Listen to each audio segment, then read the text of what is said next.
Hello నేను సిఎస్రావు. భారతదేశంలో ఉన్నటువంటి బంగారపు దొంగలను పట్టుకోవడానికి ప్రధానమంత్రి నరేంద్ర మోడీ గారు సరికొత్త ప్లాన్ చేస్తున్నారు. ఈ విషయం ఢిల్లీలో విస్తృతంగా చర్చ జరుగుతుంది. దానికి కారణం ఏంటంటే, ఇటీవల కాలంలో చైనాలో ఒక మంత్రి అవినీతి మీద అక్కడ ఉన్నటువంటి నిఘా సంస్థలు ఎంక్వైరీ చేస్తే 13 టన్నుల బంగారం బయటపడిందంట. ఆయన అవినీతి చేసినటువంటి డబ్బుని బంగారం రూపంలో మారిస్తే 13 టన్నుల బంగారాన్ని ఆయన దాచుకున్నారంట. డబ్బు రూపంలో దాస్తే దొరికిపోతామని చెప్పి. డబ్బు పడికి డబ్బు ఉంది, కొన్ని కోట్ల రూపాయల డబ్బు ఉంది. అలాగే 13 టన్నుల బంగారాన్ని ఆయన అవినీతి మార్గంలో దాచాడు అని చెప్పి బయటకు వచ్చింది. అంతర్జాతీయంగా ఇది ఒక పెద్ద న్యూస్. అతన్ని ఉరిశిక్ష వేయడానికి నిర్ణయించింది అక్కడ ఉన్నటువంటి కోర్టులు, చైనా కోర్టులు ఉరిశిక్ష వేయాలని చెప్పి నిర్ణయించాయి, తీర్పు కూడా చెప్పాయి. 13 టన్నుల బంగారం ఒక మంత్రి అవినీతి రూపంలో దాచాడంటే మీరు నమ్ముతారా? నమ్మశక్యం కాదు. కానీ నమ్మేటువంటి న్యూస్, చైనా న్యూస్ ఇది, చైనా మంత్రికి సంబంధించినటువంటి న్యూస్.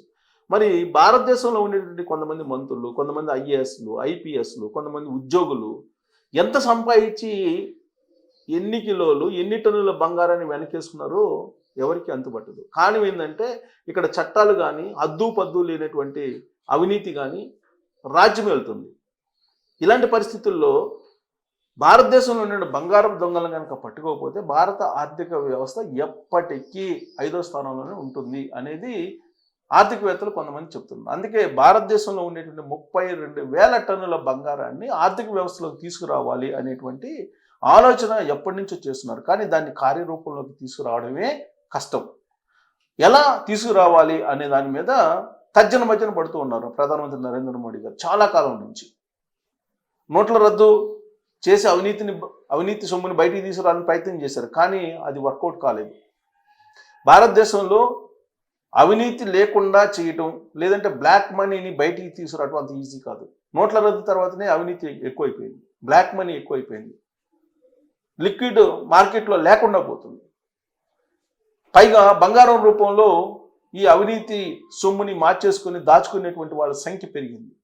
చైనా తరహాలో, చైనా మంత్రి ఏ విధంగా అయితే 13 టన్నుల బంగారాన్ని దాచుకున్నారో అదే తరహాలో 13 టన్నులు కాకపోయినప్పటికీ కొన్ని టన్నుల బంగారాన్ని భారత్లో ఉండేటువంటి కొంతమంది నాయకులు కానీ, కొంతమంది ఐఏఎస్లు కానీ, ఐపీఎస్లు కానీ, సివిల్ సర్వెంట్లు కానీ కొంతమంది ఈ పెద్ద స్థాయిలో దోపిడీకి పాల్పడుతున్నారు అనేటువంటి సమాచారం కేంద్ర ఇంటెలిజెన్స్ దగ్గర ఉందని చెప్పేసి ఢిల్లీ వర్గాలు చర్చ జరుగుతుంది. అందుకే ప్రధానమంత్రి నరేంద్ర మోడీ గారు ఆ బంగారాన్ని మొత్తాన్ని బయటికి తీసుకురావాలి అని చెప్పి ప్రయత్నిస్తున్నారు. అయితే ఇప్పటికే చట్టం ఉంది, పరిమితికి మించి బంగారం ఉండకూడదు ఎవరి దగ్గర కూడా.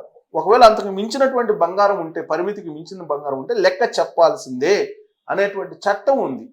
ఈ చట్టాన్ని ఇంప్లిమెంట్ చేసేసారు నరేంద్ర మోడీ గారు, మొత్తం బంగారం బయటకు వచ్చేస్తుంది. మరి ఏంటి ఆ చట్టం ఏం చెప్తుంది? చట్ట పరిధిలో ఎంత బంగారం ఎవరి దగ్గర ఉండొచ్చు, చట్టాన్ని అతిక్రమించి బంగారాన్ని దాచుకుంటే ఏం చెయ్యాలి అని అంటే ఏసీబీ రైట్ చేయొచ్చు, అలాగే ఇన్కమ్ ట్యాక్స్లు రైట్ చేయొచ్చు, చట్ట ప్రకారం వాళ్ళని శిక్షించవచ్చు.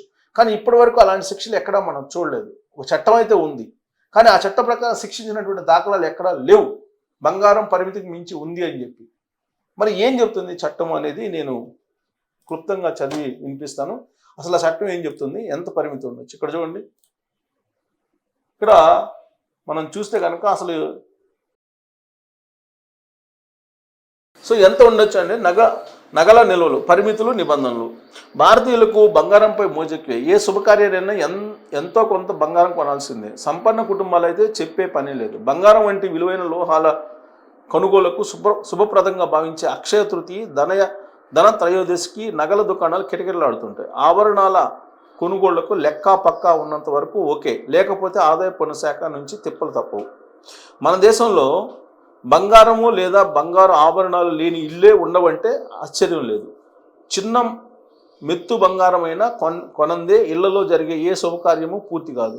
వ్యక్తులు, కుటుంబాల వద్ద వీటి నిల్వలు చట్ట పరిమితికి లోబడి ఉన్నంత వరకు ఓకే, లెక్కా పక్కా లేకుండా ఎడాపెడా బంగారు ఆభరణాలు పోగేసుకుంటూ పోతే మాత్రం ఐటీ శాఖ కొరడా జల్పిస్తుంది. ఎలాంటి ధృవీకరణ పత్రాలు లేకపోయినా వ్యక్తిగతంగా, కుటుంబ పరంగా ఎంత మొత్తం బంగారం లేదా ఆభరణాలు కలిగి ఉండవచ్చు అనే దానికి కొన్ని పరిమితులు ఉన్నాయి. అవేంటో తెలుసుకుందాం. పరిమితులు ఏంటి? నిజానికి ఎవరు ఎంత బంగారం లేదా ఆభరణాలు కలిగి ఉండాలనే దానిపై ఎలాంటి పరిమితి లేదు.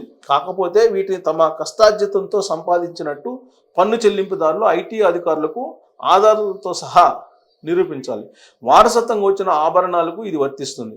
రసీదు లేదా ఇతర పత్రాలు లేకపోయినా వ్యక్తులు, అవిభాజ్య హిందూ కుటుంబాలు కొన్ని పరిమితులకు లోబడి బంగారం లేదా నగలు ఉంచుకోవచ్చు. అయితే ఈ పరిమితులు కుటుంబ సభ్యుల వ్యక్తిగత బంగారం లేదా ఆభరణాలకు మాత్రమే వర్తిస్తాయి. వాణిజ్యపరమైన లేదా పెట్టుబడి లాభాల కోసం కొనిపెట్టుకున్న ఆభరణాలు బంగారానికి వర్తించవు. హెచ్యుఎఫ్లో కుటుంబ ఆదాయము స్టేటస్ను బట్టి ఈ పరిమితి నిర్ణయిస్తారు. దీనికి ఒక నిర్దిష్ట స్థాయి లేదు. పెళ్లిళ్ళు, వారసత్వం, కుటుంబ బహుమతులు వంటి అంశాల ఆధారంగా ఈ పరిమితి నిర్ణయిస్తారు. ఐటీ నోటీసులు అందుకున్న వ్యక్తి తప్పనిసరిగా హెచ్యుఎఫ్ సభ్యుడై ఉంటేనే నిబంధనలు వర్తిస్తాయి. సోదాల్లో హెచ్యుఎఫ్ కాని వ్యక్తి బంగారం లేదా ఆభరణాలు దొరికితే ఐటీ అధికారులు వాటిని స్వాధీనం చేసుకోవచ్చు. నిరూపించలేకపోతే కష్టం లేదు. ధ్రువపత్రాలు చూపించాల్సిన అవసరం లేని స్థాయికి మించి బంగారం లేదా నగలు ఉంటే తిప్పలు తప్పు. ఐటీ రిటర్న్లో పేర్కొన్న తమ ఆదాయం నుంచి వాటిని కొన్నట్లు నిరూపించాలి. బహుమతులు లేదా వారసత్వంగా సృష్టిస్తే ఇన్వాయిస్, గిఫ్ట్ డీడ్ సందర్భము, బంధువు, బహుమతి లేదా వారసత్వంగా అందిన బంగారం లేదా నగల విలువ ధ్రువపత్రాలను అధికారులకు చూపాలి. మినహాయింపు పరిమితికి మించి ఉన్న బంగారం, ఆభరణాలకు సరైన లెక్క చెప్పలేకపోతే శిక్ష కూడా తీవ్రంగానే ఉంటుంది.